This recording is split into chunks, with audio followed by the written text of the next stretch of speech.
Hallelujah. തേജസ്കരിക്കപ്പെട്ട ക്രിസ്തു. 2:3 ആസിയയിലെ 7 സഭ. നാളെ സഭ ഇവിടിൽ അനന്തര സ്വർഗത്തിൽ ഒരു വാതിൽ തുറന്നിരിക്കുന്നത് ഞാൻ കണ്ടു.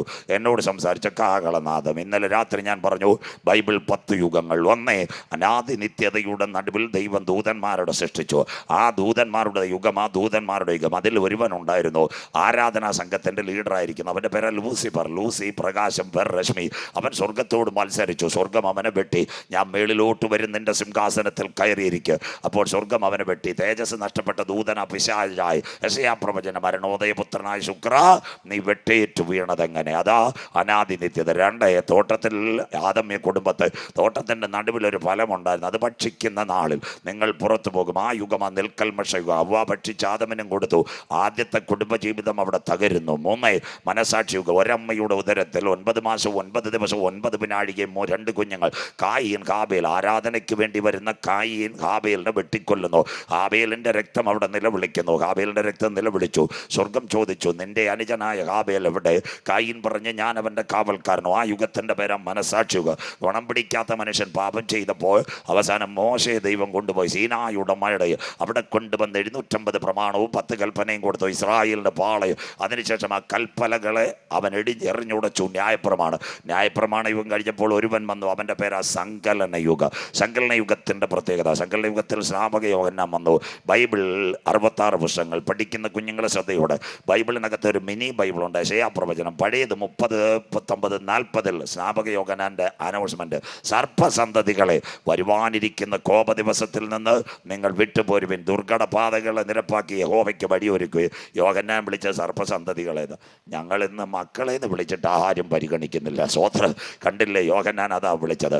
യോഹന്നാൻ്റെ തല താലത്തിൽ അറക്കപ്പെടുമ്പോൾ ഈ മിനിസ്ട്രി ഏറ്റെടുക്കുവാൻ ഉയരത്തിൽ നിന്ന് താഴേക്ക് ഇറങ്ങി വന്നു വാഴ്ത്തപ്പെട്ട കർത്താവായ യേശു ക്രിസ്തു. ബേത്ലഹേമിൽ പൂജാത്. മാതാപിതാക്കളുടെ നടുവിൽ അവൻ വളർന്നു. 30ാമത്തെ തിരുവയസ്സിൽ സ്നാപക യോഹന്നാൻ സ്നാനമേറ്റു. 33ാമത്തെ തിരുവയസ്സിൽ 2 കള്ളന്മാരുടെ നടുവിൽ അവൻ പരമയാഗമായി. മരിച്ചവൻ അടക്കപ്പെട്ട് 3-ാം നാൾ ഉയർത്തെഴുന്നേറ്റു. 40 ദിവസം ശിഷ്യന്മാരുടെ നടുവിൽ നിന്ന് പാർത്തു. 40ാം ദിവസം ഒലിവുമലയിൽ ശിഷ്യന്മാരുടെ തലകളിൽ കരം വെച്ചിട്ട് ഒരു മേഘം താഴേക്ക് വന്ന് അവൻ മധ്യാകാശത്തിൽ എടുക്കപ്പെട്ടു. സങ്കലനയുഗ. യേശു ഒരു കാര്യം പറഞ്ഞു. അപ്പോസ്തല പ്രവൃത്തി 1, വാഗ്ദത്തത്തിൻ്റെ ശക്തി. അതാ ഏതാണെന്നറിയാമോ? കൃപായുഗം. അപ്പോസ്തല പ്രവൃത്തി 2, പെന്തക്കോസ് വരുന്ന ആളിൽ 120 പേർ സഹീയോൻ മാളിക മുറിയിൽ ആത്മാവിലും സത്യത്തിലും ആരാധിച്ചു തുടങ്ങിയപ്പോൾ പരിശുദ്ധാത്മാവിൻ്റെ നിറവിൽ ആരംഭിച്ചു ദൈവസഭ. ഈ സഭയെ ചേർക്കുവാനാ കാന്തൻ മധ്യാകാശത്തിൽ വരുന്നത്. അതുകൊണ്ട് കുഞ്ഞുങ്ങൾ പാടുന്ന കൃപായുഗം തീരാറായി, കാന്തൻ വരാറായി, കടലിൻ മുഴക്കം കേൾക്കുന്നു. ഇതെല്ലാം കൃപായുഗത്തിൻ്റെ പ്രത്യേകത. കൃപായുഗത്തിൽ 3 സംഭവം നടക്കും. ഇന്നലെ ഞാൻ പറഞ്ഞു ദൈവസഭ എടുക്കപ്പെടും. അതോടൊപ്പം തന്നെ എതിർ ക്രിസ്തുവിൻ്റെ രംഗപ്രവേശം ഉണ്ടാകും. ഇൻ്റർനെറ്റിൻ്റെ യുഗം നടക്കും. അതിനുശേഷം ലോകമഹായുദ്ധം. അതായിരിക്കും നാളെ പ്രസംഗിത. കൃപായുഗത്തിൽ ദൈവസഭ എടുക്കപ്പെടുമ്പോൾ അതിനോടനുബന്ധിച്ച് എതിർ ക്രിസ്തു രംഗപ്രവേശം ചെയ്യും. യെരുശലേമിൻ്റെ ആലയം. അതുപോലെ നമ്മുടെ ഇന്ത്യൻ പ്രധാനമന്ത്രി പറഞ്ഞു ഈ ഇലക്ഷനിൽ 6G അല്ല, ഇപ്പോൾ 9Gയിലേക്ക് ലോകം കുതിക്കുന്നു. അത് പറയുമ്പോൾ ഇന്ന് രാത്രി. അപ്പോൾ ഇനി സംസാരിക്കാൻ പോകുന്ന വിഷയം നിങ്ങൾക്കറിയാം. കഴിഞ്ഞ ദിവസം തിരുവനന്തപുരം നെട്ടിയ ഒരു സംഭവമുണ്ട്. വട്ടിയൂർക്കാവ് ഒരു ചെറുപ്പക്കാരി പെൺകുട്ടി ദേവി, ആയുർവേദ ഡോക്ടർ, കൂടെ പാമ്പാടിക്കാരൻ നവീൻ, അതിനുശേഷം വേറെ ഒരു പെൺകുട്ടി ആര്യ, ശ്രീകാര്യ സ്കൂളിലെ പെൺകുട്ടി. അരുണാചൽ പ്രദേശിൽ എങ്ങനെ മരിച്ചു? സാത്താൻ്റെ കരങ്ങൾ അവരുടെ പിൻപിൽ കടക്കാം. ഇൻ്റർനെറ്റ് മർഡർ, കമ്പ്യൂട്ടറും മനുഷ്യനും അന്ത്യകാലത്തെ സാത്താൻ്റെ കൊലപാതകം. വായിച്ചു തുടങ്ങുന്നു വെളിപ്പാട് പുസ്തകം 13:15. നിങ്ങളുടെ പത്രവാർത്തയും കർത്താവിൻ്റെ വരവ് നാളെയും ഇത് തന്നെ ആയിരിക്കും. വെളിപ്പാട് 13:15. കുഞ്ഞൊന്ന് വായിച്ച് സഹായിച്ചാട്ടെ. മൃഗത്തിന്റെ പ്രതിമ സംസാരിക്കേണ്ടതിന് അവിടെ നിന്ന് നിൽക്കട്ടെ. ഇതാ കിടക്കുന്നു, മൃഗത്തിന്റെ പ്രതിമ സംസാരിക്കും. കേട്ടോണേ, യോഗം കഴിഞ്ഞ് ആർക്ക് വേണമെങ്കിലും കാണാം. ഒരു 7 വർഷം മുമ്പ് ആലിക്കോട് ഞാൻ കൺവെൻഷന് വന്നാൽ നിങ്ങൾ ചോദിക്കും പാസ്റ്റർ എന്താ പറയുന്നത്? മൃഗത്തിന്റെ പ്രതിമ സംസാരിക്കും. ഇതാ കിടക്കുന്നു. 2018 ഡിസംബർ മാസം സൗദി അറേബ്യയിൽ നിന്നൊരു പെൺകുട്ടി വന്നു. കുഞ്ഞുങ്ങളെല്ലാം മൊബൈലിൽ കണ്ടു. മേരാ നാം സോഫിയ, നമസ്തേ ഇന്ത്യ. റോബോട്ട് സംസാരിക്കുന്നു. സ്വോത്ര. ഇന്ന് രാത്രി കഴിഞ്ഞ ദിവസം അവൾ പാപ്പനംകോട് എഞ്ചിനീയറിംഗ് കോളേജ് വന്നു. നിങ്ങൾക്കറിയണം, ഇതൊക്കെ മനസ്സിലാക്കണം. തിരുവനന്തപുരംകാർ സ്വോത്ര. പാപ്പനംകോട് എഞ്ചിനീയറിംഗ് കോളേജിൽ വന്ന് അവൾ മാറി. ഇപ്പം ചാറ്റ് GPT ഗ്രോക്കായി സോഫിയ. ആ പാപ്പനംകോട് എഞ്ചിനീയറിംഗ് കോളേജ് വന്നപ്പോൾ പിള്ളേർ അവളോട് ചോദിച്ചിട്ട് എന്താ ആഗ്രഹം? അപ്പോൾ പറഞ്ഞൊരു കാര്യമുണ്ട്, എനിക്ക് കല്യാണം കഴിക്കണമെന്ന്. കമ്പ്യൂട്ടർ പറയുന്നു റോബോട്ട് കല്യാണം കഴിക്കണമെന്ന്. ഇന്ന് രാത്രി റോബോട്ടില്ലാത്ത കാലം, ഇൻ്റർനെറ്റ് ഇല്ലാത്ത കാലം, കയറും വയറും ഇല്ലാത്ത കാലം. ആ കാലഘട്ടത്തിൽ ഒരു സംഭവം നടന്നു. എന്താ സംഭവം? യോഹന്നാൻ പത്മോസിൽ പറഞ്ഞു അന്ത്യകാലം റോബോട്ട് സംസാരിക്കുമെന്ന്. കരമുയർ ഉയർത്തുന്നവർക്കായി ഇതാ ഞങ്ങളുടെ ബൈബിളിൻ്റെ തനിമ, ഇതാ ബൈബിളിൻ്റെ നൈർമല്യത.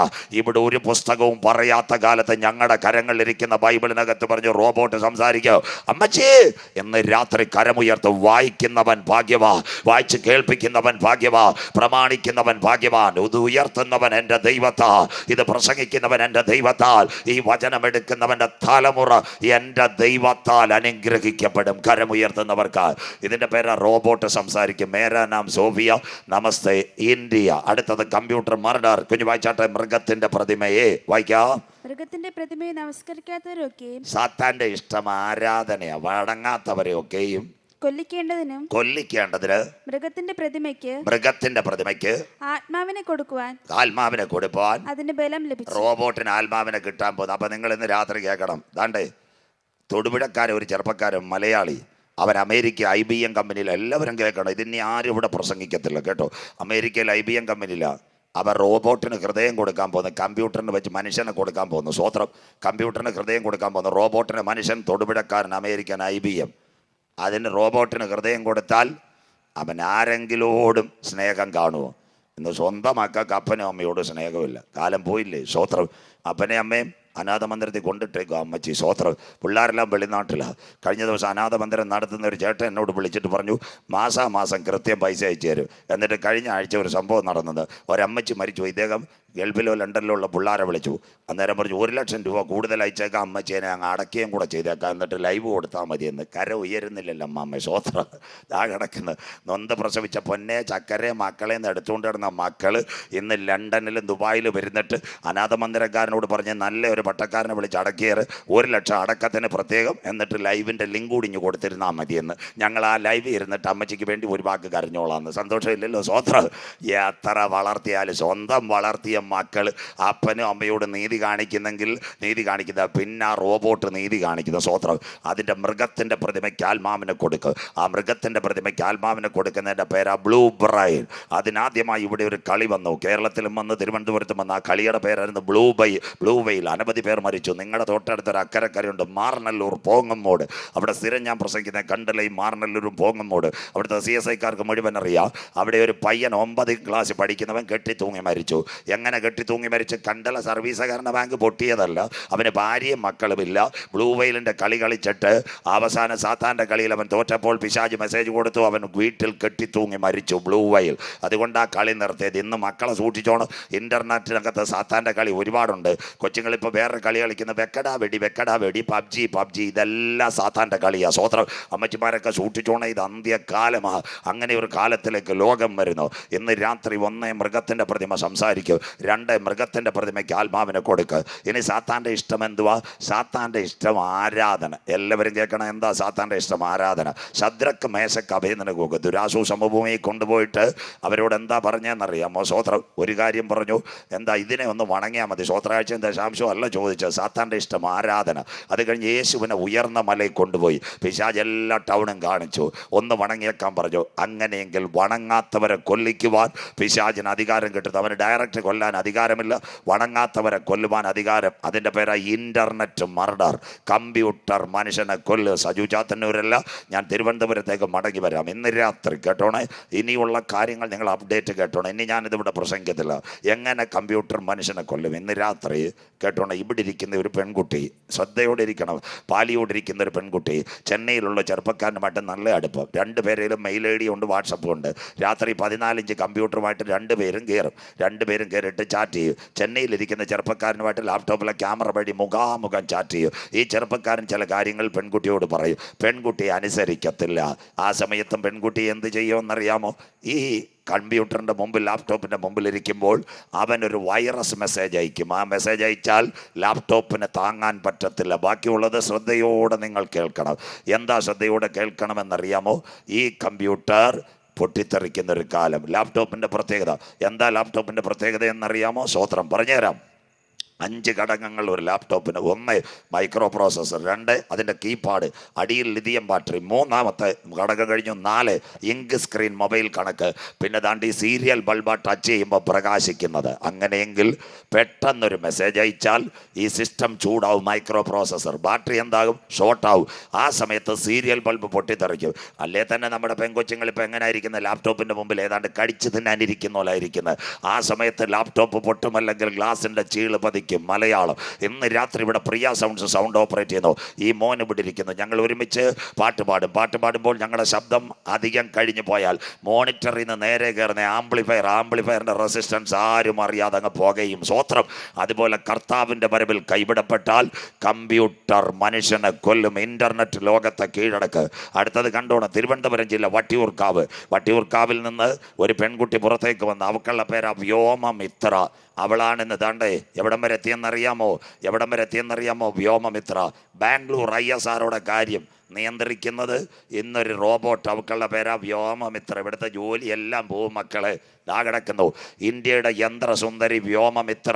ബാംഗ്ലൂർ ISRO ഇവൾ നിയന്ത്രിക്കുന്നു. റോബോട്ട് സോമനാഥ് സാറിൻ്റെ കൂടെ കൂടിരുന്ന കാര്യങ്ങൾ റോബോട്ട് നിയന്ത്രിക്കുന്നു. മൃഗത്തിൻ്റെ പ്രതിമ സംസാരിക്കും. മൃഗത്തിൻ്റെ പ്രതിമയെ നമസ്കരിക്കാത്തവരെ കൊല്ലിക്കേണ്ടതിന്. അടുത്ത പത്രവാർത്തകൾ കണ്ടാൽ നിങ്ങൾ ഞെട്ടും. ഞാൻ തൊടുന്നില്ല. സാരിക്കാരിയായി സോഫിയ ദാ കിടക്കുന്നു. ഇപ്പോൾ സാരി ഉടുത്തിരിക്കുക. കല്യാണത്തിന് വേണ്ടി അവൾ തയ്യാറായിക്കൊണ്ടിരിക്കുന്നത്. എത്ര നല്ല കാര്യം. റോബോട്ട് ഇവളെ ഉണ്ടാക്കിയതാ അമേരിക്കയിൽ ഒരു ചെറുപ്പക്കാരൻ ഗൂഗിളുമായിട്ട് ചേർന്ന് സഹകരിക്കുന്ന ജെഫ്രി ഹിൻഡൻ. ഇന്ന് രാത്രി കമ്പ്യൂട്ടർ മനുഷ്യനെ കൊല്ലും. Internet murder. അടുത്ത വാക്യങ്ങൾ നിങ്ങൾ ശ്രദ്ധയോടെ ഇരിക്കണം. എന്താ അതിൻ്റെ പ്രത്യേകത എന്നറിയാമോ? ബാറ്ററി പൊട്ടിത്തെറിച്ച് സാംസങ് 7 ഗാലക്സി. എല്ലാവരും ശ്രദ്ധയോടെ ഇരിക്കണം. ഇതാ ബൈബിളും സയൻസ്. ബാറ്ററി പൊട്ടിത്തെറിച്ച് സാംസങ് 7 ഗാലക്സി നിർത്തി. ദാ കിടക്കുന്നു. അതിനാസ്പദമായി കണ്ടോ ഇനിയുള്ള കാര്യങ്ങൾ. കമ്പ്യൂട്ടർ പൊട്ടിത്തെറിക്കുമോ? ഇന്ത്യൻ പ്രധാനമന്ത്രി നരേന്ദ്രമോദി സാർ, എല്ലാവരും കേൾക്കണം. അദ്ദേഹം ഇവിടെ 2 പ്രാവശ്യം ഇപ്പോൾ തിരുവനന്തപുരത്ത് വന്ന് വന്ദേ ഭാരതം കാട്ടാക്കട ഇലക്ഷൻ കൺവെൻഷൻ പടപടായി ഹെലികോപ്റ്ററിൽ നിന്നും പ്ലെയിനിൽ നിന്നും ചാടി ഇറങ്ങി. കൈ ലാപ്ടോപ്പ് ഉണ്ടോ? നാട്ടുകാരെല്ലാം കേൾക്കണം. ഒരു രാഷ്ട്രീയ പാർട്ടി ഞങ്ങൾ കുറ്റപ്പെടുത്തിയതിൽ എല്ലാം നമ്മുടെ സ്നേഹിതർ. എന്താ അതിൻ്റെ പ്രത്യേകത? അദ്ദേഹത്തോട് ഇസ്രയേലിൻ്റെ അല്ലെങ്കിൽ ചാരസംഘടന മൊസാദ ഇന്ത്യൻ പ്രധാനമന്ത്രിയുടെ കാര്യങ്ങൾ നിയന്ത്രിക്കുന്ന. രാഷ്ട്രീയക്കാർ കേട്ടാലും ഇന്ത്യക്കാരല്ല, ഇസ്രയേല അദ്ദേഹത്തിൻ്റെ കാര്യങ്ങൾ നിയന്ത്രിക്കുന്ന മുഴുവൻ മൊസാദ്. അവർ പറഞ്ഞിട്ടുണ്ട് 2011 ബെഞ്ചമിൻ നെതന്യാഹു പറയും, സാറേ ലാപ്ടോപ്പ് കയ്യിൽ പിടിക്കരുത്, ഇതിനകത്ത് മെസ്സേജ് വന്നാൽ സാറിൻ്റെ കാര്യം കുഴപ്പം. 2017 ബ്രിട്ടൻ്റെ പ്രധാനമന്ത്രി ഡേവിഡ് കാമറൂൺ അദ്ദേഹം ഇന്ത്യയുടെ പ്രധാനമന്ത്രി മോഡി സാറിനോട് പറയും, സാറേ ഈ ലാപ്ടോപ്പ് കൈക്കകത്ത് വെക്കരുത്, പുകയാൻ സാധ്യത. നിങ്ങൾ ഇവിടെ അടുത്ത് തന്നെ നെയ്യാറ്റിൻകര, നിങ്ങളുടെ തൊട്ടടുത്ത സ്ഥലം നെയ്യാറ്റിൻകര DYSP അദ്ദേഹം ഇവിടെ ഇലക്ഷൻ ഡ്യൂട്ടിക്ക് വരും. പാലിയോട് സംഘർഷം ഉണ്ടേ വരും. കയ്യിലൊരു കുഞ്ഞൻ മൊബൈൽ കാണും. ലാപ്ടോപ്പ് ഇവിടെ പാലിയോട് ടൗണിൽ വെച്ച് ഞെക്കുന്ന കണ്ടിട്ടുണ്ടോ? അദ്ദേഹം ഞെക്കത്തില്ല. അദ്ദേഹത്തിനോട് ചോദിച്ചാൽ പറയും ഭാര്യയും 2 മക്കളും ഉണ്ടെന്ന് പറയും. സ്വോത്രം. അദ്ദേഹം മേശപ്പുറത്തിരുന്ന് വേണമെങ്കിൽ ഞെക്കും, അല്ലെ ഗൺമാൻ്റെ കൊടുക്കും. ലാപ്ടോപ്പ് പിടിച്ചാൽ പേടി. അതുകൊണ്ട് നമ്മുടെ കേരളത്തിൻ്റെ മുഖ്യമന്ത്രി സഖാവ് പിണറായി വിജയൻ ഈ ദിവസങ്ങളിൽ അമേരിക്കയിൽ പോയി. വെള്ളപ്പാൻറ്റും വെള്ള ഷർട്ടും വെള്ള ഉടുപ്പ്. TPM അപ്പച്ചനേക്കാളും നല്ല വൈറ്റ്. കൈ ലാപ്ടോപ്പ് പോയിട്ടൊരു മൊബൈൽ പോലുമില്ല, പിടിക്കത്തില്ല. അതിനുശേഷം ഇനി ഇവിടെ പ്ലെയിനിൽ യാത്ര ചെയ്യാൻ ചെറുപ്പക്കാർ ഇവിടെ ഇരിപ്പുണ്ട്, പെൺകുട്ടികൾ ഇവിടെ ഇരിപ്പുണ്ട്. കേട്ടോ, നമ്മുടെ ചേട്ടന്മാർ തിരുവനന്തപുരത്ത് ഗൾഫിലേക്കൊക്കെ യാത്ര ചെയ്യുമ്പോൾ കൈക്കകത്ത് ലാപ്ടോപ്പും മൊബൈലും ഒക്കെ വെച്ച് നോട്ടിക്കൊണ്ടിരിക്കും. പ്ലെയിൻ യാത്രയാകാൻ നേരം പെൺകുട്ടി പറയും, switch off your tab and mobile laptops. നമ്മുടെ അണ്ണന്മാരല്ലേ, പെൺകുട്ടി എത്ര പറഞ്ഞാലും ഇട്ട് ഞെക്കിക്കൊണ്ടിരിക്കും. കപ്പയുടെ ചവിട്ടി എലി മാന്തുന്നവളെ. സ്വോത്രം. പെൺകുട്ടി നമ്മളെക്കാളും ബുദ്ധിയുള്ളവളാണ്. അവളെ ക്യാബിന് ചെന്നിട്ട് ഒരു ജാമർ ഒരു ഞെക്കും, കീ കൂക്കും, പിന്നെ ഒറ്റ സിഗ്നലും കിട്ടത്തില്ല. സ്വോത്രം. പിന്നെ ഏതെങ്കിലും എയർപോർട്ടിൽ ഇറങ്ങുമ്പോഴാണ് കിട്ടുന്ന. ഇന്ന് രാത്രി പ്ലെയിൻ ഓടുന്ന സമയത്ത് ലാപ്ടോപ്പിനകത്ത് ഒരു മെസ്സേജ് വന്നാൽ, വൈഫൈ സംവിധാനത്തിൽ വന്നാൽ എന്ത് സംഭവിക്കും? ലാപ്ടോപ്പ് ചൂടായാൽ അതിനകത്ത് പൊട്ടിത്തെറി ഉണ്ടായാൽ പ്ലെയിൻ തകരും. അതുകൊണ്ട് ഇന്ന് രാത്രി നിങ്ങളുടെ മൊബൈലിനകത്ത് പലപ്പോഴും ഒരു സന്ദേശം വരാറുണ്ട്. എന്താ? അറിയാത്ത നമ്പറിൽ നിന്ന് കോൾ വന്നാൽ എടുക്കരുത്, കരമുയർത്തുന്നവർക്കായി. അതുപോലെ തന്നെ ചില മെസ്സേജ് വന്നാൽ നിങ്ങൾ ഓപ്പൺ ചെയ്യരുത്. 15,000 രൂപയുടെ മൊബൈൽ പിന്നെ വേസ്റ്റാ, സോഫ്റ്റ്വെയറും കട്ടാക്കി കളയും. അങ്ങനെ ഒരു സംവിധാനം വരുമെങ്കിൽ കർത്താവിൻ്റെ വരവിൽ കൈവിടപ്പെട്ടു പോയാൽ സാത്താൻ മനുഷ്യനെ കൊല്ലും. Internet murder. അതിനാസ്പദമായി ഇന്ന് രാത്രി കേൾക്കണോ? തൃശ്ശൂർ തിരുവല്ലാമല ആദിത്യ എന്ന് പറയുന്ന 8 വയസ്സുള്ള മോൾ, അപ്പനും അമ്മയ്ക്കും ഏക കുഞ്ഞ്. അവൾ മൊബൈലിനകത്ത് മണിക്കൂറുകൾ കൈകാര്യം ചെയ്തു. ബാറ്ററി പൊട്ടിത്തെറിച്ചു. ആദിത്യ എന്ന് പറയുന്ന പെൺകുട്ടി മരിച്ചു. കരമുയർത്തുന്നവർക്കായി മനോരമയിലെ വാർത്ത. സ്വോത്രം. ഒരച്ഛൻ്റെ ഒരു അമ്മയുടെ മകൾ ഇതൊക്കെ വായിക്കണം അമ്മാമ്മേ. അല്ലാതെ സ്വപ്നയുടെ സ്വർണ്ണവും നോക്കിയിരുന്നിട്ട് ഒരു കാര്യമില്ല. സ്വപ്നതോ എവിടെ ഇരിക്കുന്ന ബാംഗ്ലൂരിൽ നിന്ന് ചിക്കൻ സാൻഡ്വിച്ച് നിന്ന് പിണറായി ഇതായപ്പോൾ ദുബായി പോയിട്ട് വന്നിട്ട് കല്ലേലിയ ഓശന്നെ പാടുന്നു. ഇവിടെ റോഡിൽ ഇറങ്ങിയ നിങ്ങൾ പെരുവഴിയായിപ്പോയി. ഇന്ന് ഞാൻ പറയും ഇതൊന്നും ഇവിടെ നടക്കത്തില്ല. ഇവരെല്ലാം ഒന്നാ. ഇവിടുത്തെ കോൺഗ്രസും ഒന്നാ, BJP ഒന്നാ, CPM ഒന്നാ. നിങ്ങളെല്ലാം ഈ നാടകം കളിക്കും. ഞാൻ ഈ രാഷ്ട്രീയത്തിൽ കൂടെ വന്ന ആളാണ്. ഇവിടുത്തെ എല്ലാവർക്കും എന്നെ അറിയാം. അതുകൊണ്ട് അത് നോക്കാതെ പത്രത്തിൽ നോക്ക്. ബാറ്ററി പൊട്ടിത്തെറിച്ച് തൃശ്ശൂരിൽ തിരുവല്ലാമലയിൽ പെൺകുട്ടി മരിച്ച കാഴ്ച നിങ്ങൾ കണ്ടു. ഇന്ന് രാത്രി പ്രസംഗിച്ച കാശ് ഇപ്പം നിങ്ങൾക്ക് തരാം. ദാണ്ട പാലിയോട് കഴിഞ്ഞ് നെയ്യാറ്റിങ്കര മാരായമുട്ടം പെട്രോൾ പമ്പിലുണ്ട്. അവിടെ ഒരു ബോർഡ് എഴുതി വെച്ചിട്ടുണ്ട്, AC വരാൻ കാലമായെന്നല്ല, സ്വിച്ച് ഓഫ് യുവർ മൊബൈൽ, കരമുയർത്തുന്നവർക്കായി. അതിൻ്റെ അർത്ഥം എന്താണെന്നറിയാമോ? നിങ്ങൾ മാരായമുട്ടത്ത് പെട്രോൾ പമ്പിൽ ഒരു പെട്രോൾ അടിക്കാൻ ചെല്ലുമ്പോൾ മൊബൈലിൽ ഒരു കോൾ വരിക. അസാധാരണ കോളെങ്കിൽ റിംഗ് നോട്ട് ടോൺ കൂടായാൽ സ്പാർക്ക് അടിച്ചാൽ ആ ഗണ്ണിലേക്ക് തീ പടർന്നാൽ മാരായമുട്ടം തീഗോളമാകും. കണ്ടോ? വെമ്പായത്ത് പെട്രോൾ പമ്പ് കത്തി. കർണാടകയിലെ തുംകൂറിൽ 18 വയസ്സുള്ള പെൺകുട്ടി എണ്ണയടിക്കാൻ പോയി സംസാരിച്ചു. സ്കൂട്ടറും പെൺകുട്ടിയും കത്തിപ്പോയി. അത് കഴിഞ്ഞതിന് ശേഷം ചെന്നൈ ചെറുപ്പക്കാരൻ കാർ ഓടിച്ചുകൊണ്ടിരിക്കുമ്പോൾ മൊബൈൽ പൊട്ടിത്തെറിച്ചു. കോവളത്ത് മൊബൈൽ പൊട്ടിത്തെറിച്ചെങ്കിൽ കർത്താവിൻ്റെ വരവിൽ കൈവിടപ്പെട്ടു പോയാൽ ഇന്റർനെറ്റ് മർഡർ, കമ്പ്യൂട്ടർ മനുഷ്യനെ കൊല്ല്. ഇന്ന് രാത്രി യോഗം കഴിഞ്ഞ് നിങ്ങളുടെ കയ്യിൽ ടച്ച് മൊബൈലുണ്ട്. ഏഷ്യാനെറ്റിൽ അളകനന്ദ അടിക്കണം ഇന്റർനെറ്റ് മർഡർ വിത്ത് ജഫ്രി ഹിൻഡൽ. അത് കഴിഞ്ഞിട്ട് 24 ന്യൂസ് ചാനൽ PP ജെയിംസ് അടിക്കണം ഇന്റർനെറ്റ് മർഡർ. മീഡിയ 1 അടിക്കണം PP നിഷാദ്. ഇവരെ അടിച്ചു വെക്കണം. ഈ പറഞ്ഞ കാര്യം ബൈബിളുമായിട്ട് അവർ പറഞ്ഞു തരും. കമ്പ്യൂട്ടർ മനുഷ്യനെ കൊല്ല്. ഈ കമ്പ്യൂട്ടർ റോബോട്ടിനെ ഉണ്ടാക്കിയ ചെറുപ്പക്കാരനെ ജഫ്രി ഹിൻഡൽ. അദ്ദേഹം എന്ത് ചെയ്തെന്നറിയാമോ? ഇന്ന് ലാബ് വിട്ട് ഓടിപ്പോയി. അദ്ദേഹം പറഞ്ഞൊരു കാര്യമുണ്ട്, അവസാനം റോബോട്ട് മനുഷ്യനെ കൊല്ല്. സാത്താന് നേരിട്ട് കൊല്ലാൻ കഴിവില്ല, അതുകൊണ്ട് അവൻ മനുഷ്യനെ കൊല്ലിക്കും. എങ്ങനെ കൊല്ലിക്കും? ആദ്യത്തെ സംഭവം തിരുവനന്തപുരം കാടൽ ജിൻസൺ രാജ, പാളയം MM ചർച്ചിലെ മെമ്പർ. എല്ലാവരും കേൾക്കണം. എവിടാ? അവരുടെ വീട് തിരുവനന്തപുരം പാളയത്തിനടുത്ത്. നേരിട്ട് എനിക്കറിയാം, ഞാൻ MM ചർച്ച് പ്രസംഗിച്ചിട്ടുള്ള ആളാണ്. അതിൻ്റെ പ്രത്യേകത എന്താണെന്നറിയാമോ? അവൻ്റെ അമ്മ ഡോക്ടർ, അപ്പൻ പ്രൊഫസർ. അത് കഴിഞ്ഞിട്ട് പെങ്ങൾ കരോലിൻ MBBS കാരി, വീട്ടിലെ വേലക്കാരി. നന്ദൻകോട് 2 സുവിശേഷകർ. അതിലൊരു വ്യക്തി CSL എന്നത് ബിഷപ്പുവാ. സുവിശേഷകരുടെ വീടിൻ്റെ നടുവില അദ്ദേഹത്തിൻ്റെ വീടുണ്ടായിരുന്നു. ഈ ചെറുക്കനെ എവിടെ വിട്ടു? പോലീസുകാരും നാട്ടുകാരും പറഞ്ഞവൻ കൊന്നുകളഞ്ഞ മാനസിക രോഗിയെന്ന്. ഒരു മാനസിക രോഗിയല്ല. ഈ കാടൽ ജിൻസൺ രാജ റഷ്യയിൽ MBBS പഠിക്കാൻ പോയി. അവൻ സാത്താനെ ആരാധിക്കുവാൻ പോയി. കറുത്തുടുപ്പും കറുത്ത പാൻറ് വിട്ട് സാത്താനെ ആരാധിക്കുന്നവൻ. അവൻ്റെ സ്വത്തത്രാന്ന് നിങ്ങൾക്കറിയാവോ? നിങ്ങൾക്കറിയത്തില്ല. അമ്പൂരി കഴിഞ്ഞ വേറെ സ്ഥലമുണ്ട്, 6 കാണി 10 കാണി. അതിൻ്റെ പുറത്ത് ഗണപതി കല്ല് കളിയിൽ ഞാൻ പ്രസംഗിക്കാൻ പോയപ്പോൾ ദൈവദാസന്മാർ കാണിച്ചു. 13 ഏക്കർ തോട്ടമായി കാടൽ ജിൻസൺ രാജാക്കുള്ളത്. ഏക്കർ കണക്കിന് റബ്ബറുമുണ്ട്. തിരുവനന്തപുരത്ത് നന്ദൻകോട് സുന്ദരമായ വീട്. അന്ന് എല്ലാവരും പറഞ്ഞവന് തലയ്ക്ക് ചൂടാന്ന്. അവൻ സാത്താനെ ആരാധിക്കുന്നവനാ. തിരുവനന്തപുരം ജില്ലയിൽ മണ്ണന്തല മുതൽ തിരുമല വരെ സാത്താനെ ആരാധിക്കുന്ന കേന്ദ്രങ്ങൾ. പച്ചയ്ക്ക് ഞാൻ പറയാം, അജിക്കറിയാം, സജുജാത്തന്നൂർ ഇത് പറയത്തുള്ളൂ. പച്ചയ്ക്ക് ആരാധിക്കുന്ന കേന്ദ്രങ്ങൾ. ഇന്ന് രാത്രി അവനോട് പിശാച് പറഞ്ഞ് മനുഷ്യനെ കൊന്നാൽ സ്വർഗത്തിൽ പോകാം. CSI പാളയം MM ചർച്ചിലെ മെമ്പർ 4 പേരെയും കൊന്നിട്ട് തൂണോട് കെട്ടിവെച്ചു. പേരൂർക്കട പെട്രോൾ പമ്പിൽ പോയി മണ്ണെണ്ണ മേടിച്ചുകൊണ്ടത് കത്തിച്ച് കളഞ്ഞു. തിരുവനന്തപുരം ഞെട്ടിപ്പോയി. ഇന്നവൻ ദാ കിടക്കുന്നു പൂജപ്പുര ജയിലിൽ. ഒരു മാനസിക രോഗവുമില്ല. സാത്താനെ ആരാധിക്കാൻ പോയവൻ തീർന്നില്ല. രണ്ടാമത്തെ കാര്യം, കഴിഞ്ഞ ദിവസം നിങ്ങൾ കണ്ടില്ലേ, തിരുവനന്തപുരത്ത് പാമ്പാടി ഓർത്തഡോക്സ് സഭയിലെ ഒരു പയ്യൻ പഠിക്കാൻ വന്ന നവീൻ, ആയുർവേദ കോളേജിൽ ഡോക്ടർ. അവനൊരു പെൺകുട്ടിയെ സ്നേഹിച്ചു, വട്ടിയൂർക്കാവുകാരി ദേവി. അവർ കല്യാണം കഴിച്ചു. അവർ സാത്താനെ ആരാധിക്കുവാൻ പോയി പുനർജന്മത്തിന് വേണ്ടി. അവരുടെ കൂട്ടത്തിൽ ഒരു പെൺകുട്ടി കൂടി, വട്ടിയൂർക്കാവിൽ ലാറ്റക്സിൽ ജോലിയുള്ള ഒരു അച്ഛൻ്റെ മകൾ. അവളുടെ പേര് ആര്യ. ശ്രീകാര്യം സ്കൂളിൽ ഫ്രഞ്ച് പഠിപ്പിക്കുന്ന അനുഗ്രഹിക്കപ്പെട്ട പെൺകൊച്ച്. അവളുടെ കല്യാണം ഉറച്ച ഒരച്ഛൻ്റെയും ഒരമ്മയുടെ ഏക മകൾ. വിവാഹത്തിന് വേണ്ടി സാരിയെല്ലാം മേടിച്ച് എല്ലാം ശരിയാക്കി അടുത്ത മാസം കല്യാണം നടക്കാനിരിക്കുമ്പോൾ ഈ ചെറുപ്പക്കാരി പെൺകുട്ടിയെ ചാക്കിട്ട് കൊണ്ട് എവിടെ പോയെന്നറിയാമോ? എവിടെ പോയി? അരുണാചൽ പ്രദേശ്. അവർ 6 ദിവസം പുനർജന്മം. മനുഷ്യൻ മരിച്ചാൽ പുനർജന്മം കിട്ടുമോ? സാത്താനെ ആരാധിക്കുന്ന കൂട്ടവുമായിട്ട് ബന്ധപ്പെട്ടു. ആരോ അവരുടെ പിന്നിലുണ്ട്. പോലീസ് ഒത്തുകളിക്കോ? വിടത്തില്ല, പുറത്തു വിടത്തില്ല. അവർ പറഞ്ഞൊരു കാര്യമുണ്ട്, ഇവിടെ വെച്ച് മരിച്ചാൽ നിങ്ങൾക്ക് പുനർജന്മം കിട്ടും. അവരെ ലാപ്ടോപ്പ് മുഴുവൻ എടുത്തു. കണ്ട കാര്യം, 6 ദിവസം കഴിച്ചിട്ട് 4 ദിവസം അവർ മുറിക്കിറങ്ങിയില്ല. അപ്പച്ചമ്മച്ചി ഇതെല്ലാം കേട്ടോണം. എന്താ സംഭവിച്ചതെന്നറിയാമോ? ഈ ചെറുപ്പക്കാരൻ ആരുമായിട്ട് ബന്ധപ്പെട്ട പറഞ്ഞു, ഈ രണ്ടുപേരെയും കൊല്ലണം, നീയും മരിക്കണം, പുനർജന്മം കിട്ട്. അതിനാസ്പദമായി പാമ്പാടിക്കാരൻ നവീൻ, എല്ലാവരും കേൾക്കണം, പാമ്പാടിക്കാരൻ നവീൻ എന്ത് ചെയ്തു? ഈ പെൺകുട്ടികൾക്ക് രക്തമൊഴുകാതിരിക്കാൻ കട്ട പിടിക്കാൻ മരുന്ന് കൊടുത്തിട്ട് ശരീരം ബ്ലേഡ് കൊണ്ട് വരച്ചിട്ട് കാലിൽ എഴുതി വെച്ചു 666 സാത്താൻ സേവ. ബാക്കിയെല്ലാം ഏഷ്യാനെറ്റിനകത്തുണ്ട്. 2 പെൺകുട്ടികളെയും കൊന്നു കളഞ്ഞു. അതിനുശേഷം അവന് മരിക്കാൻ ബുദ്ധിമുട്ടായി. അവൻ കഴുത്ത് ഞരിച്ച് മരിക്കുന്നതിന് മുമ്പ് ശരീരം മറിഞ്ഞിട്ട് അവനും എഴുതി 666. തീർന്നില്ല. ആ ഡെഡ് ബോഡി തിരുവനന്തപുരത്ത് കൊണ്ടുവന്നപ്പോൾ ഇൻക്വസ്റ്റ് തയ്യാറാക്കിയ പോലീസുകാർ ഞെട്ടിപ്പോയി. ശരീരം മുഴുവൻ തൊട്ട പിശാച് പറഞ്ഞ് വരച്ചിട്ട് സാത്താന്റെ നമ്പർ അതിനകത്ത് എഴുതി വെച്ചു. ഇന്ന് രാത്രി അധർമ്മത്തിന്റെ മർമ്മം ഇപ്പോഴേ വ്യാപരിക്കുന്നു. കരമുയർത്തുന്നവർക്കായി തടുക്കുന്നവൻ വഴിയിൽ നിന്ന് മാറിയാൽ അധർമ്മമൂർത്തി വെളിപ്പെടാറായി. ഇന്ന് രാത്രി യേശു പറഞ്ഞൊരു കാര്യമുണ്ട്, നിങ്ങൾ എന്നെ ചൊല്ലി കരയണ്ട, കരമുയർത്തുന്നവർക്കായി നിങ്ങളുടെ മക്കളെ ചൊല്ലി കരയുവിൻ. വിശ്വസിക്കുന്ന ദൈവമക്കൾക്കായി നിങ്ങളെ കൊല്ലുന്നവർ ദൈവത്തിന് വഴിപാട് കഴിക്കും. ഇന്ന് രാത്രി ശ്രദ്ധയോടെ ഇരിക്കണം. എന്താ? എലത്തൂർ ട്രെയിൻ സ്ഫോടനം, ഡൽഹിക്കാരൻ വന്ന് ട്രെയിൻ സ്ഫോടനം നടത്തി. അവൻ പോലീസിനോട് പറഞ്ഞ മനുഷ്യനെ കൊന്നാൽ സ്വർഗത്തിൽ പോകാം. തിരുവനന്തപുരം, ബാക്കിയൂടെ നിങ്ങൾ കേട്ടോ, യഹോവ സാക്ഷികളുടെ സർക്കിട്ട് സമ്മേളനം. ഒരുത്തൻ ടിഫിൻ ബോക്സിനകത്ത് ബോംബ് വെച്ചു, 6 പേരെങ്ങാണ്ട മരിച്ചു വീണത്. ആ പോലീസ് ചോദ്യം ചെയ്തപ്പോൾ അവനും പറഞ്ഞു മനുഷ്യനെ കൊന്നാൽ സ്വർഗത്തിൽ പോകാം.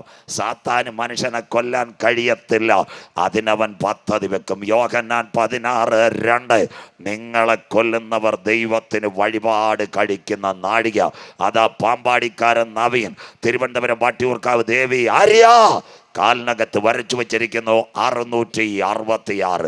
ഇന്ന് രാത്രി ഹല്ലേലൂയ മണ്ണടിക്കോണമേ, നാം പ്രതീക്ഷിച്ച സമയത്തേക്കാൾ രക്ഷ ഇപ്പോൾ അടുക്ക വാതിൽക്കലായി. കരമുയർത്തുന്നവർക്കായി ഇത് ചെയ്യേണ്ടത് ഉറക്കത്തിൽ നിന്ന് ഉണരുവാൻ നാഴിക വന്നിരിക്കുന്നത് കൊണ്ട് നിന്റെ ദൈവത്തെ എതിരേൽപ്പാൻ ഒരുങ്ങിക്കൊള്ളുക.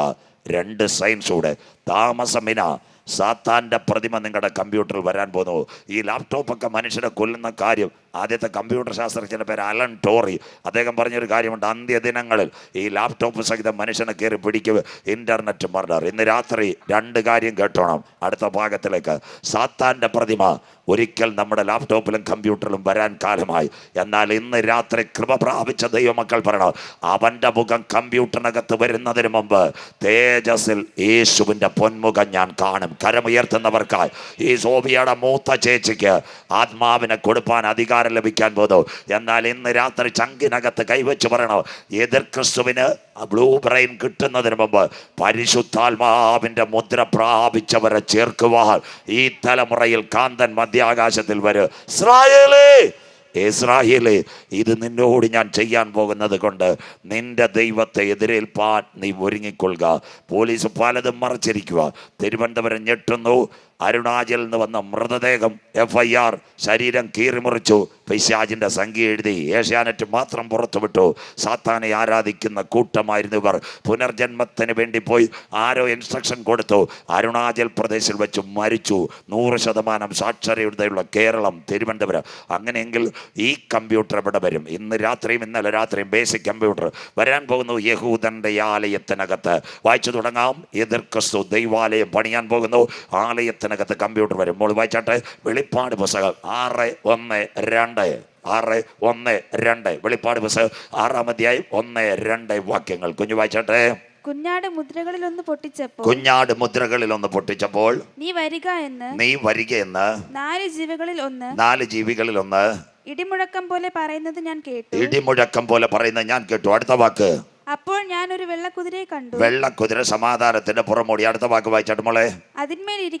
അതിന്മേലിരിക്കുന്നവൻ ഇരിക്കുന്നവന്റെ കയ്യിൽ ഒരു വില്ലുണ്ട്. അവൻ എന്ത് ചെയ്തു? ജയിക്കാനായി. വായിച്ചാട്ടെ. അവനൊരു കിരീടവും ലഭിച്ചു. അതാ വേൾഡ് റൂളർ, ലോകഭരണം അവന്റെ കയ്യിലേക്ക്. അടുത്ത വാക്ക്, അവൻ ജയിക്കുന്നവനായും പുറപ്പെട്ടു. അങ്ങനെയെങ്കിൽ ഈ ലോകം ഒരുവൻ ഭരിക്കണം. ഇന്നലെ രാത്രി ഞാൻ പറഞ്ഞല്ലോ, സാമ്പത്തിക രംഗം, ഇവിടുത്തെ കൃഷി, അതുപോലെ ബാങ്കുകളുടെ തകർച്ച, ഗ്ലോബൽ വാർമിംഗ് ഒരുവൻ. അവൻ ഭരിക്കാൻ വരുമ്പോൾ ലോകത്തിലെ അന്താരാഷ്ട്ര പ്രശ്നമുണ്ട്. യഹൂദന് ദൈവാലയമില്ല. കടക്കാൻ പോകുന്നു റോബോട്ടിലൊക്കെ. ശ്രദ്ധയോടെ ഇരിക്കണം. ഇതെല്ലാം പ്രവചനം, ആരും പ്രസംഗിക്കത്തില്ല. ഇത് വളരെ ശ്രദ്ധയോടെ ഇരുന്ന് കേൾക്കേണ്ടതാ. യെരൂശലേമിന്റെ ദേവാലയങ്ങൾ: ഒന്ന്, സമാഗമന കൂടാരം, മരുഭൂമിയിൽ കതിരമരം കൊണ്ട് മോശയാൽ പ്രാകാരം, വിശുദ്ധ സ്ഥലം, അതിവിശുദ്ധ സ്ഥലം, അത് മരുഭൂമിയിൽ പോയി. രണ്ടാമത്തെ ആലയം, ജ്ഞാനിയ ശലോമോൻ ദൈവാലയം, BC 606 നെബൂഖദ്നേസർ തകർത്തു. മൂന്ന്, കോരശന്റെ ഇടയ യസ്രാ, നെഹമ്യാവ്, സെരബാബേൽ അവരാൽ ദേവാലയം പണിതു. ആ ദേവാലയം തകർന്നില്ല. അത് എവിടായി? റോമിന്റെ ഭരണത്തിങ്കൽ ഹേരോദാവ് 46 വർഷം കൊണ്ട് പണിത ദൈവാലയത്തിൽ യേശു വന്നു. ആ യേശു ഓശാന പെരുന്നാൾ ദേവാലയത്തിൽ പറഞ്ഞു, മത്തായി 24:1-2, അവൻ ദൈവാലയം വിട്ടുപോകുമ്പോൾ യേശുവിനെ ആലയത്തിന്റെ പണി കാണിച്ചു. യേശു പറഞ്ഞു, ഇത് കല്ലിന്മേൽ കല്ല് ശേഷിപ്പാതെ ഇടിഞ്ഞു പോകും. അങ്ങനെയെങ്കിൽ ഇന്നത്തെ അന്താരാഷ്ട്ര പ്രശ്നം യഹൂദന് ദേവാലയമില്ല. അങ്ങനെയെങ്കിൽ ഇന്ന് രാത്രി 9ാമത് ഷെക്കേന മിനിസ്ട്രീസിന്റെ കൺവെൻഷനിൽ ഇരിക്കുമ്പോൾ 12 കാര്യങ്ങൾ യഹൂദന്റെ ദേവാലയത്തിന് വേണ്ടി നടക്കുന്നു. ഒന്ന്, ശ്രദ്ധയോടെ ഇരിക്കണമേ, ഇന്ന് ജെറുസലേം ഇസ്രയേലിന്റെ തലസ്ഥാനമായി. 2, ആലയത്തിന് വേണ്ടി ട്രംപ് അവിടെ കോൺസുലേറ്റ് തുറന്നു. 3, ഇന്ന് ഇസ്രയേൽ യഹൂദന്റെ രാഷ്ട്രമായി UN-നകത്ത്. 4ാമത്തെ കാര്യം, ഏറ്റവും നിർണായകമായി $60 ലക്ഷം $1 ബില്യൺ യഹൂദൻ ആലയത്തിന് വേണ്ടി പിരിച്ചു. 5, ഏകദേശം 200-ൽ പരം കുഞ്ഞുങ്ങൾ ആത്മീയ മന്ന ബൈബിൾ കോളേജ് പഠിക്കുന്ന പോലെ അവിടെ സേവനത്തിന് വേണ്ടി. 6, 44 ദിവസം കൊണ്ട് പണിയാനുള്ള ബ്ലൂ പ്രിൻ്റ് റെഡിയായി. 7ാമത്തെ കാര്യം, ഏവരും കേൾക്കണം, അത് പണിയാൻ ഒരു കമ്പനിയെ ഏൽപ്പിച്ചു കഴിഞ്ഞു. മിഡിൽ ഈസ്റ്റിൽ ഏറ്റവും വലിയ ടീം ആൻഡ് ബെയറിംഗ്. അത് കഴിഞ്ഞ് 8ാമത്തെ കാര്യം, ഭൂമി പരിശോധിക്കാൻ ഒരു കൺസൾട്ടൻറ്റിനെ റെഡിയാക്കി, ഹാൽക്രോ കൺസൾട്ടൻറ്റ്. 9ാമത്തെ കാര്യം, എല്ലാവരും കേൾക്കണം, യെരൂശലേം ദൈവാലയത്തിനകത്ത് ചുവന്ന പശുക്കുട്ടികൾക്ക് വേണ്ടി ഇസ്രായേൽ ക്ലോണിങ്ങിൽ ചുവന്ന പശുക്കുട്ടികൾ. 10, അമേരിക്കയിലെ ടെക്സാസിൽ നിന്ന് അഡ്വാൻസായി 4 പശുവിനെ കൊണ്ടുവന്നു. 11ാമത്തെ കാര്യം, യഹൂദൻ ഒരു പള്ളി പണിഞ്ഞാൽ ലോകത്തിലുള്ള യഹൂദന്മാരെല്ലാം ഇവിടെ ഓടി വരും. ട്രാഫിക് നിയന്ത്രിക്കണമെങ്കിൽ ഇന്ന് രാത്രി ഷക്കീന കൺവെൻഷൻ ഒരു ചെറുപ്പക്കാരനെ അവർ പഠിപ്പിക്കാൻ വിട്ടു, ബ്രിട്ടനിൽ പോലീസിൽ. അവൻ്റെ പേര് റോണിയൽ ഷക്കർ. അവൻ മടങ്ങി വന്നു കഴിഞ്ഞു ട്രാഫിക് നിയന്ത്രിക്കാൻ. 12ാമത്തെ കാര്യം, ആലയത്തിനകത്ത് ഹല്ലേലൂയ ശുശ്രൂഷ ചെയ്യുവാൻ ലേവിയുടെ പുരോഹിതനുണ്ട്. അദ്ദേഹത്തിന് ഇടുവാൻ മാർപ്പതക്കം മെഡിറ്ററേനിയൻ കടലിൽ ഒച്ചിൻ്റെ ഹല്ലേലൂയ തൊണ്ടിൽ നിന്നുണ്ടാക്കി ചകിരി പിരിക്കുന്നത് പോലെ മാർപ്പതക്കം ഇസ്രയേൽ ഉണ്ടാക്കി. അന്ത്യദിനങ്ങൾ. 13ാമത്തെ കാര്യമാ, ഇപ്പോൾ ഇസ്രയേൽ ഹമാസ് സംഘടന നടക്കുമ്പോൾ ഇസ്രയേലിൻ്റെ പ്രസിഡന്റ് പറയുന്നു, അപ്പൻ ആരോ ആയിക്കോട്ടെ, അമ്മ യഹൂദ സ്ത്രീ ഉണ്ടെങ്കിൽ അവർ ഇസ്രയേലിലേക്ക് മടങ്ങി വരാം. കൊണ്ട് അരിക്കുന്നത് പോലെ ഇസ്രായേൽ ജനത്തെ ലോകജാതികളുടെ ഇടയിൽ ഞാൻ അരിക്കും. ഒരു മണി പോലും ശേഷിപ്പാതെ മടങ്ങി വരും, സകലരും മടങ്ങി വരും. 14ാമത്തെ കാര്യം, ഇനി കുഞ്ഞു വായിക്കും, ആലയത്തിനകത്ത് സ്വോത്ര കാഴ്ചയിടാൻ കൊയിൻ റെഡിയായി. അതാ ഇസ്രയേലിൻ്റെ ഏറ്റവും വലിയ സംഭവം. വായിക്കാം പുറപ്പാട് പുസ്തകം 30, 12, 13. അമ്മമ്മ ഇതെല്ലാം നോട്ട് ചെയ്യണം. നിങ്ങൾക്ക് നാട്ടുകാരോട് പറയാം, നിങ്ങളുടെ ചർച്ചിൽ ക്ലാസ് എടുത്ത് പ്രസംഗിക്കാം. അത്രയും ക്ലിയറാ. കർത്താവിൻ്റെ വരവ് അടുത്തുപോയി. പുറപ്പാട് 30, 12, 13 മോൾ വായിച്ച് സഹായിച്ചാട്ടെ. വായിക്കാം. ഇസ്രായേൽ മക്കളുടെ ജനസംഖ്യ എടുക്കേണ്ടത്, ഇസ്രായേൽ മക്കളുടെ ജനസംഖ്യ എടുക്കേണ്ടതിന് അവരെ എണ്ണുമ്പോൾ അവരുടെ മധ്യേ ബാധ ഉണ്ടാകാതിരിപ്പാൻ അവരിൽ ഓരോരുത്തൻ താൻ താന്റെ ജീവന് വേണ്ടി ബൈബിളും പ്രവചനവും വായിച്ചാട്ടെ. യഹോവയ്ക്ക് വീണ്ടെടുപ്പ് വില കൊടുക്കണം. യഹോവയ്ക്ക് വീണ്ടെടുപ്പ് വില കൊടുക്കണം. അടുത്ത വാക്ക്, എണ്ണപ്പെടുന്നവരുടെ കൂട്ടത്തിൽ ഉൾപ്പെടുന്ന ഏവരും വിശുദ്ധ മന്ദിരത്തിലെ തൂക്കപ്രകാരം, ആലയത്തിന്റെ നന്മയുടെ കണക്ക് പ്രകാരം യഹൂദനുമായിട്ടുള്ള ബന്ധത്തിൽ. അടുത്ത വാക്ക്, 1/2 ശേക്കെൽ കൊടുക്കണം. 1/2 ശേക്കെൽ. മോൾ അവിടെ നിന്ന് ബ്രേക്ക് ചെയ്യണം. ഇതാ 50 പൈസയുടെ തുട്ട്. കേട്ടോണേ. 1948 മെയ് മാസം 14-ാം തീയതിയാ. ഇനി പറയുമ്പോൾ ഞാൻ വായിക്കും പറയാം. 1948 മെയ് മാസം 14-ാം തീയതി ഇസ്രയേൽ സ്വതന്ത്രമായത്. അന്ന് അവരുടെ നാണയത്തിൻ്റെ പേര് ശെക്കേൽ. 25 ഉണ്ടായിരുന്നു, 50 ഉണ്ടായിരുന്നു. പക്ഷേ നമ്മുടെ ഇന്ത്യക്കാരുടെ കണക്കിപ്പോൾ അവർ 25, 50 നിർത്തിയിട്ട് 30 കൊല്ലമായി. 1 രൂപ നാണയം പോലെ 1 ശെക്കേലേ ഉള്ളൂ. എന്നാൽ കോവിഡ് കാലത്ത് എല്ലാവരും കേൾക്കണം, ഒരു സംഭവം നടന്നിരിക്കുക. ഏറ്റവും നിർണായകമായി 1/2 ശെക്കേൽ നാണയം ഫ്രീ ആയിട്ട് അടിച്ച് എല്ലാ വീട്ടിലും കൊണ്ട് ട്രഷറി സൂക്ഷിച്ചതുപോലെ ഇപ്പോൾ സൂക്ഷിച്ചു കൊടുത്തിരിക്കുന്ന ഇസ്രയേൽ. എന്താ 1/2 ശെക്കേൽ നാണയം ആലയത്തിനകത്ത് കാണിക്കയിടാൻ ഇസ്രയേൽ അടിച്ചു കൊടുത്തു. അടുത്ത വാക്ക് മോള് വായിച്ചാട്ടെ. അടുത്തത്, ശെക്കേൽ എന്നത് 20 ഗേര. അടുത്തത് 1/2 ശെക്കേൽ യഹോവയ്ക്ക് വഴിപാടായിരിക്കണം. കോവിഡ് കാലത്ത് വീട്ടിൽ കൊണ്ട് കൊടുത്തേക്ക 20 പൈസന് മേലുള്ളവർ. മോള് വായിച്ചാട്ടെ. അടുത്ത വാക്യം കൂടെ ക്ലിയർ ആയിരിക്കണം ബൈബിൾ. അടുത്തത്, എണ്ണപ്പെടുന്നവരുടെ കൂട്ടത്തിൽ 20 വയസ്സും 20 വയസ്സും അതിന് മീതെ ഉള്ളവരെല്ലാം യഹോവയ്ക്ക് വഴിപാട് കൊടുക്കണം. 20 വയസ്സിൽ താഴെയുള്ള കുഞ്ഞുങ്ങൾ ഇടണ്ട. ബാക്കി 20 വയസ്സിൽ മേളിലുള്ളവർ സിനഗോഗിൽ വരുമ്പോൾ സ്വോത്രകാഴ്ച ഇടണം. ഇവിടെ ഒരു കാര്യം, പെന്തിക്കോസ്തുകാർ CSI കാര്യം, ധനവാനും ദരിദ്രനും എല്ലാവരും ഒരേ തൂക്കം. വായിച്ചാട്ട് മോളെ, ഇവിടെ അടുത്ത വാക്യം വായിച്ചാട്ടെ. നിങ്ങളുടെ ജീവന് വേണ്ടി പ്രായശ്ചിത്തം കഴിപ്പാൻ നിങ്ങൾ യഹോവയ്ക്ക് വഴിപാട് കൊടുക്കുമ്പോൾ ധനവാൻ അരശേക്കൽ അധികം കൊടുക്കരുത്. പാലിയോട്ട് പണമുള്ള അച്ചായ അരശേക്കൽ കൂടുതൽ കൊടുക്കരുത്. അടുത്തത്, ദരിദ്രന് കുറച്ചു കൊടുക്കരുത്. അതുകൊണ്ട് ട്രഷറി നടിച്ച നാണയം സ്വോത്രകാഴ്ച ഇടുവാൻ വീട്ടിൽ കൊണ്ട് കൊടുത്തു, കരമുയർത്തുന്നവർക്കായി. അങ്ങനെയെങ്കിൽ വരാൻ പോകുന്നു യഹൂദൻ ഒരാലയം. ഷെക്കേന മിനിസ്ട്രീസിന്റെ 9ാമത് കൺവെൻഷനിൽ ഇന്ന് രാത്രി കേൾക്കുന്നവർ പറയണത്, 2 ആലയം ഭൂമിയിൽ ഉണ്ടാകുവാൻ എൻ്റെ ദൈവം അനുവദിക്കത്തില്ല. ഇന്ന് രാത്രി യഹൂദന്റെ ആലയം പണിത് അവിടെ അരശേക്കൽ കാണിക്ക വീഴുന്നതിന് മുമ്പ് യേശുവിൻ്റെ ചങ്കില ചോരയാൽ കഴുകൽ പ്രാപിച്ച ദൈവമക്കളെ ചേർക്കുക. ഈ തലമുറയിൽ ഇന്ദ്രകാന്തൻ മധ്യാകാശത്തിൽ വരാറായി. ഇന്ന് രാത്രി മണ്ണടിക്കോണമേ, നിന്റെ ദൈവത്തെ എതിരേൽപ്പാൻ നീ ഒരുങ്ങിക്കൊള്ളുക. കരമുയർത്തുന്നവർക്കായി ഇനി അവിടെ ആരെ കൊണ്ടുവരുത്തും? കമ്പ്യൂട്ടറിനെ കൊണ്ടുവെക്കും. എതിർക്ക് സുവാദ്യം ആലയം പണിയോ, കമ്പ്യൂട്ടറിനെ കൊണ്ടുവെക്കും. എല്ലാവരും ശ്രദ്ധിക്കണം. ദാനിയേൽ പ്രവചനം 12-ാം അധ്യായം 11-ാമത്തെ വാക്യം ബൈബിൾ കൂടെ വെച്ചിരിക്കണം. നല്ലതുപോലെ പഠിച്ചുകൊണ്ടിരിക്കണം. പുറത്ത് മഴ പെയ്യുമ്പോൾ ഇന്ന് രാത്രി നിങ്ങൾക്ക് വചനം നല്ല ക്ലിയർ ആയിരിക്കണം. ദാനിയേൽ 12-11 ആലയത്തിനകത്ത് കമ്പ്യൂട്ടർ കൊണ്ടുവെക്കും. മോൾ വായിച്ചാട്ടെ. ദാനിയേൽ പ്രവചനം 12-11 വാക്യം വായിക്കാം.